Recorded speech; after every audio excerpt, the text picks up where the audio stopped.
నమస్తే, welcome to reflection news. నేను శర్మ. ప్రేక్షకులారు ఇక్కడ చూస్తున్నారు కదా మీరు, తనికేళ్ల భరణి నరేంద్ర మోదీ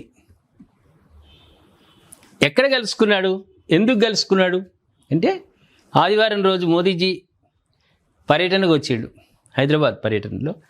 ఆ సందర్భంగా వీళ్ళిద్దరు కలుసుకున్నారు. మోదీ చేతిని ముద్దెట్టుకున్నాను, నా జన్మ హన్యం. నటుడు తనికేళ్ల భరణి.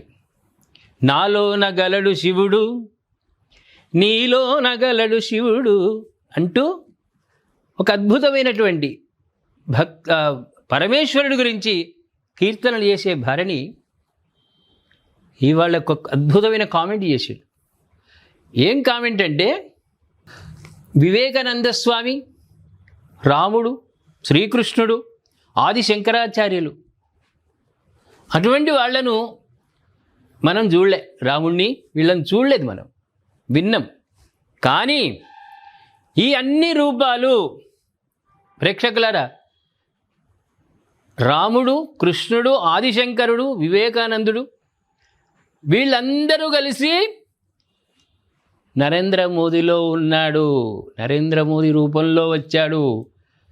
ఆయన స్పర్శ చాలు నా జన్మ ధన్యమైందన్నాడు. ఎంత గ్రేట్ అండి! భక్తి పారవస్యంతో అనేకమైనటువంటి కీర్తనలు. ఇవాళ ఏ గుడిలో కూడా, ఏ గుడిలో ఉదయం సాయంత్రం తనికేళ్ల భరణి గారిది నాలోన గలడు శివుడు, నీలోన గల శివుడు. ఈ పాట రాంది మిగతా పాటలు రావు. ఏమంటారు?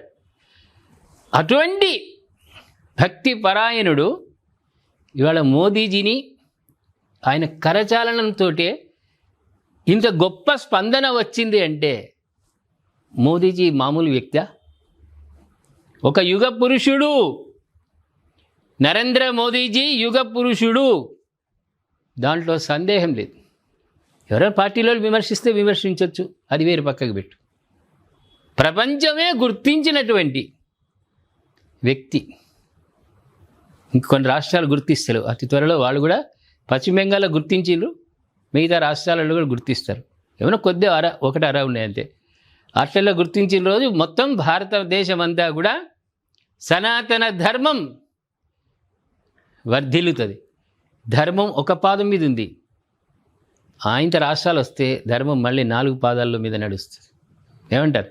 భరణి గారు అంత తన్మయత్వంతో మాట్లాడినటువంటి మాటలు. ప్రేక్షకులారు ఏమంటారు మీరు? మోదీజీ యుగ పురుషుడా కాదా? తన యావత్ మొత్తం తన మనస్సు, శరీరం భగవంతునికే అర్పిస్తున్నటువంటి భరణి ఇవాళ మోదీజీ కరచాలనంతో అద్భుతమైన స్పందనకు గురైండు అంటే మోదీజీలో శక్తి లేదా? ఆయన ఒక రాజకీయ నాయకుడిగానే చూద్దామా, ఒక యుగ పురుషునిగా చూద్దామా? దయచేసి కామెంట్ రూపంలో తెలియజేయండి. సబ్స్క్రైబ్ చేసుకోండి, షేర్ చేయండి.